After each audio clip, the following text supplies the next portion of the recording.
અને બપોરના આશરે 2:30 વાગવા આવ્યા છે। અત્યારે એક અત્યંત દુઃખદ અને આઘાતજનક સમાચાર મળ્યા છે કે અમદાવાદ એરપોર્ટ ઉપર ઇન્ટરનેશનલ ફ્લાઇટ ક્રેશ થઈ છે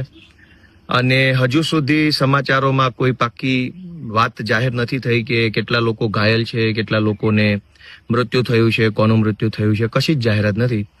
પરંતુ દોસ્તો, આ અત્યંત દુઃખનો બનાવ છે, આ અત્યંત આઘાતજનક બનાવ છે, કરુણ ઘટના છે અને એટલે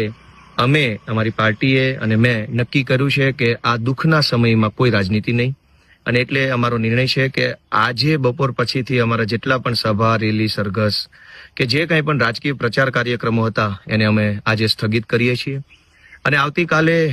તારીખ 13 જૂનના રોજ પણ સવારથી લઈ સાંજ સુધી અમારા જે કંઈ પણ પ્રોગ્રામ હતા પ્રચારના કે સભા રેલીના, એ તમામ પ્રોગ્રામને અમે સ્થગિત કરીએ છીએ। મિત્રો, આ દુઃખનો સમય છે, આઘાતનો સમય છે, માણસ બની અને સંવેદનશીલતા દર્શાવવાનો આ સમય છે, ત્યારે અમે કોઈ રાજનીતિ કરવા માંગતા નથી। આજે આપણા ગુજરાત ઉપર આફત આવી છે ત્યારે હું અને અમારી આખી પાર્ટી કોઈ પણ પ્રકારની ચૂંટણીલક્ષી રાજકીય ટીકા ટિપ્પણી કર્યા વગર બિનશરતી રીતે, સ્પષ્ટ રીતે અને મજબૂત રીતે ગુજરાત સરકારના સમર્થનમાં છીએ। ગુજરાત સરકાર રાહત અને બચાવ કામગીરી માટે જે કંઈ પણ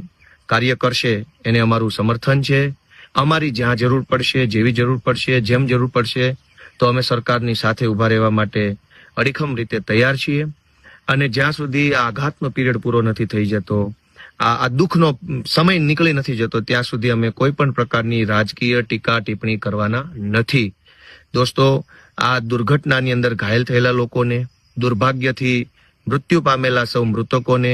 હું મારી સંવેદના અર્પું છું, હું મારી દિલગીરી અર્પું છું, કેમ કે આપણા ગુજરાતમાં આવી અત્યંત ખેદજનક ઘટના બની છે એનો ખૂબ વસવસો છે, એનું દુઃખ છે।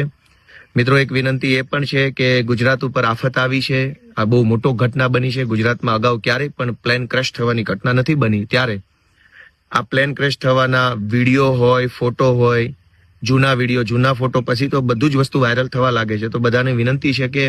સમાજના તમામ વર્ગમાં ભય અને ચિંતા ન ફેલાય, અફવા ન ફેલાય, સમાજની અંદર લોકો તણાવમાં ન આવે, પેનિક ન થઈ જાય, એટલા માટે આપણે સૌ સંયમ બનાવી રાખીએ। સરકાર તરફથી આપણને જે કાંઈ સૂચન, આદેશ કે માહિતી મળે એને શાંતિપૂર્વક જાણીએ અને જાણ્યા જોયા વગર કોઈ પણ વાતને આપણે ન ફેલાવીએ।